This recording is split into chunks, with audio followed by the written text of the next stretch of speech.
This one's for the lovers out there, for those who like their food to enhance their mood for love, from the depths of the sea to the heavens above.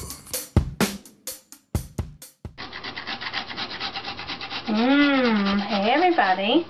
Today we're going to make chocolate zucchini cupcakes. These are a huge hit between me and all my friends and the few people that have been so lucky to taste them.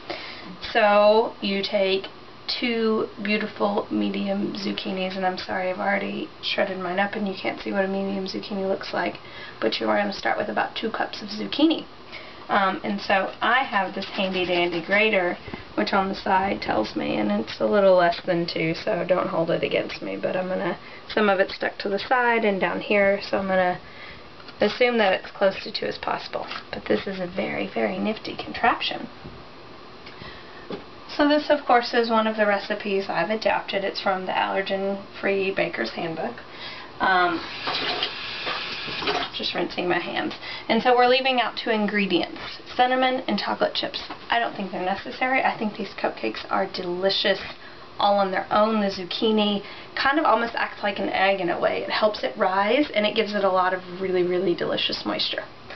So, in my mix here, of course, we've got our gluten-free flour, 2 1/3 cup, with 2/3 cup of cacao powder. And I really like Navitas. It's a little more expensive and it's raw, which is pointless since we're baking it, but it just has such a nice chocolate rich, so good flavor.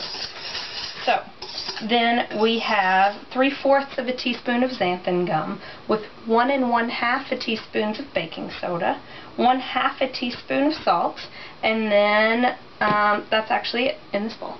And so for my liquids bowl, I've started with 1 cup of agave nectar, and then to that we add 1/2 a cup of oil. And it says to mix it with a paddle attachment mixer, but I don't have that. So I've always done this hand mixing and it comes out great. And this would be the point if you felt like adding cinnamon and you want to make like a Mexican chocolate cupcake, then you could add, I believe it's, let me make sure, it is 2 teaspoons of cinnamon. You would add that and then you paddle that around, it says, for about 20 seconds. So I'm just going to do that by hand, and also tell you that for the zucchini I used this fine side, as you can see, grater.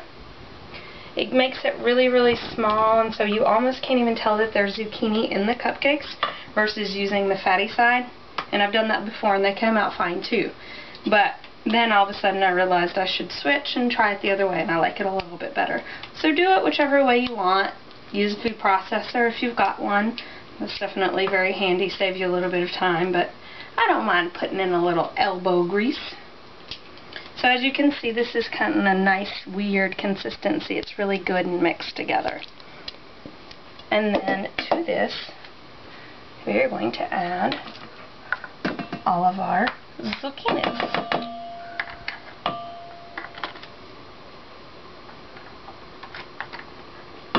You can trick everybody in your neighborhood. Trick the kids. They won't even know they're eating a vegetable. It's amazing. It's like magic. Alright, so then I'm going to continue to paddle that around for a few to get that nice and mixed.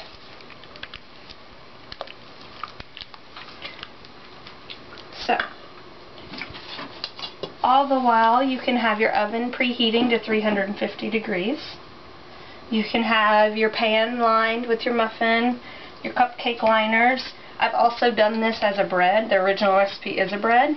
Came out great, but I just think cupcakes are super fun. So, now we're going to add the dry ingredients to the wet.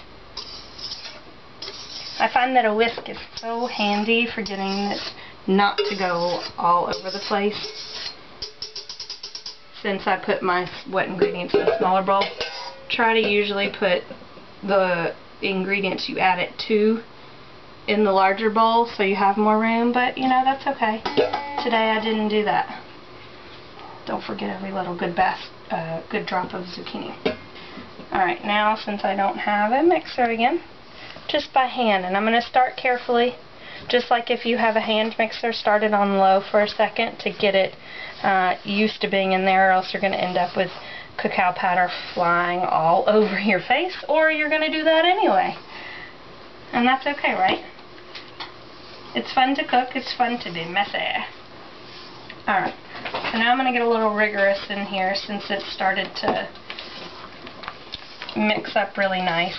And these aren't like muffins. I found that it doesn't matter. You know, sometimes things say mix well until combined.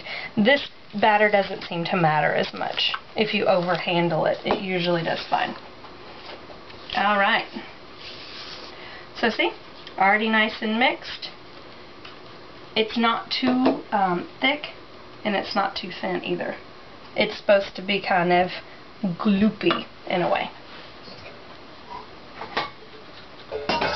So now I'm going to bring over one little tray of cupcake pans, and you want to fill them up halfway-ish because they are going to rise,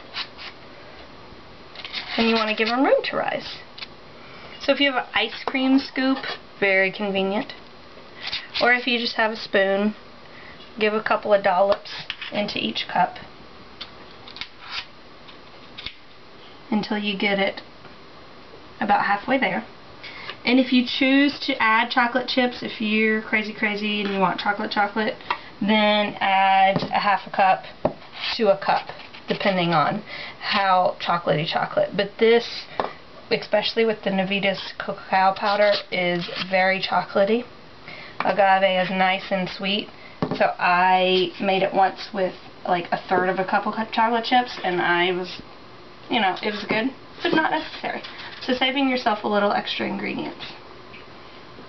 Alright, well then I'm going to stick these in my 350-degree oven, and I am going to bake them for about 25 to 30 minutes for cupcakes.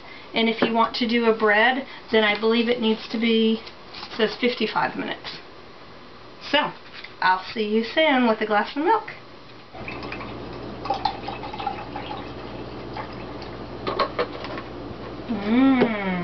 Got a nice cup of milk.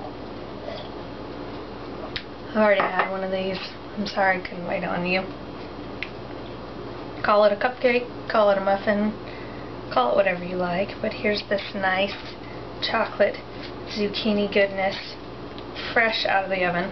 Okay, not fresh. Had to let it cool for 20 minutes or so that I could touch them and show you how delicious they are. They do get a little crumbly, but that's a nice cakey texture. It's not too dense. It's actually pretty light when you first take a bite, and then it just kind of melts in your mouth. My flour mix is a sorghum, brown rice, millet, and tapioca starch is what I used for this. And play around with that. Use potato starch if you can eat potatoes, or if you want to eat potatoes. It really does make a really yummy gluten-free cupcake, and it's so sad that I can't eat it anymore.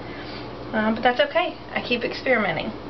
So this batch of cupcakes actually made 15 cupcakes, and I don't remember the original recipe, but just to warn you, it makes a good chunk. And so if you only have a 12 or 6 cup cupcake holder or muffin pan, it's going to take a few minutes.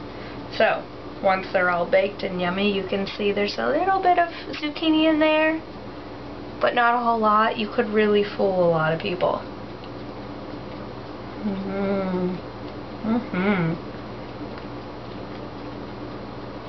They don't need chocolate chips. That woman is crazy. They just need you to make them and eat them. So eat it up, Buttercup. Enjoy.